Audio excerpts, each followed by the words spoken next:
এরকম আস্ত একটা মুরগির মুর্গ মুসাল্লাম তোমরা খেতে চাও?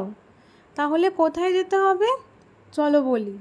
আমরা চলে গিয়েছিলাম স্যান্টাস ফ্যান্টাসিয়াতে ওদের নিউলি লঞ্চড এই মুর্গ মুসাল্লামটা খেতে। ওয়েট করতে করতেই কিন্তু আমাদের সামনে এই ওয়েটার দাদা দিয়ে গেল মুর্গ মুসাল্লামটা। দেখতেই পাচ্ছ একটা আস্ত সাইজের মুরগি, সাথে মশালা রাইস আর 2 পিস নান, যেটা 2 জন বা 4 জন ইজিলি খেতে পারবে। দাদাকে বলে দেওয়ায় দাদা আমাদের খুব সুন্দরভাবে কেটে সার্ভ করে দিলেন।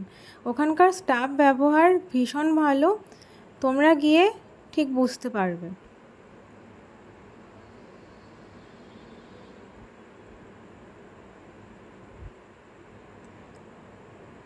দাদা যথারীতি এভাবে কাট করে আমাদের সার্ভ করে দিচ্ছেন। এবার তৈরি হয়ে যাচ্ছে আমাদের প্লেট, আর এবার আমরা শুরু হয়ে গেলাম খেতে। ভাবতে পারছো গাইজ, একটা আস্ত মুরগি 2 জন মিলে খেয়ে নিলাম, কি ধরনের রাক্ষস আমরা, তাই না?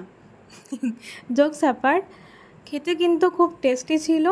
আমি রিকমেন্ড করব অবশ্যই তোমরা খেও, কিন্তু কারো যদি স্পাইসি ভালো লাগে তো বলে দিও, তারা স্পাইসি বানিয়ে দেবে। খাওয়ার পরে আমাদের প্লেটের অবস্থা যেটা খাওয়ার আগে এরকম ছিল।